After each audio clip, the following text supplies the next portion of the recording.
வெற்றிக் கழக தலைவர் விஜய் சிவகாசிக்கு வந்தால் நானும் ஒரு ஓரமாக நின்று பார்ப்பேன் என அதிமுகவை சேர்ந்த முன்னாள் அமைச்சர் ராஜேந்திர பாலாஜி தெரிவித்துள்ளார்.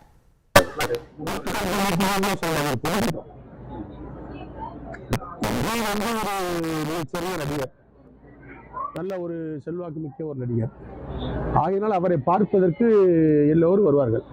சிவகாசிக்கு வருவார் சொன்னால் நாங்கள் கூட ஒரு ஓரமாக இருந்து பார்க்கத்தான் விரும்புவோம். எப்படி பேசுகிறார், என்ன பேசுகிறார், அவருடைய ஆட்சியில் எப்படி இருக்கிறது பார்ப்போம். அதையெல்லாம் வைத்து ஒரு முடிவுக்கு வர முடியாது. கூட்டமெல்லாம் ஓட்டு ஆகாது. 2011 புறத்தில் அம்மா இருக்கின்ற பொழுது நகைச்சுவை நடிகர் வடிவேல் வந்தார் பிரச்சாரத்துக்கு.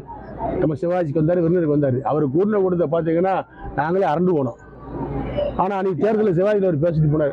அப்புறம் நடந்த தேர்தலில் 38,888 ஓட்டு தேர்தலில் ஜெயிச்சேன்.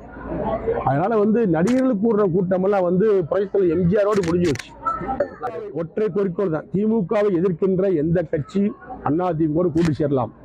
முதலமைச்சராக எடப்பாடியை ஏற்றுக்கொள்கின்ற கட்சி, தலைமையாக எடப்பாடியை ஏற்றுக்கொள்கின்ற கட்சியோடு கூட்டு வைப்பதற்கு எங்களுடைய எடப்பாடியார் தயாராக இருக்கிறார். அதைத்தான் அதிமுக தொண்டர்கள் விரும்புவார்கள். அதில் திமுக எதிர்ப்பாக இருக்கக்கூடியவர்களை ஒன்று சேர்க்க வேண்டும் என்பதுதான் எடப்பாடியுடைய எண்ணம், கொள்கை.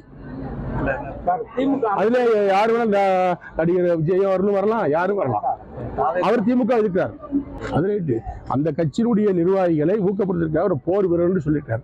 அவர் அடிப்படையில் நீங்கள் போர் வீரராக இருந்து கலக்குங்கன்னு சொல்லியிருக்காரு. ஆனால் அதிமுக பொறுத்த மட்டில் பூத் கமிட்டியுடைய பொறுப்பாளர், எங்களுடைய பொறுப்பாளர் சொல்வதை போல பூத் கமிட்டியுடைய நிர்வாகிகள் தளபதிகள் பல களங்கள் கண்ட தேர்தலை சந்தித்த, உள்ளாட்சி தேர்தலை சந்தித்த, நகராட்சி தேர்தலை சந்தித்த, சட்டமன்ற தேர்தலை சந்தித்த, மாநகராட்சி தேர்தலை சந்தித்த, பாராளுமன்ற தேர்தலை சந்தித்த தளபதிகள் எங்களுடைய பூத் கமிட்டி நிர்வாகிகள்.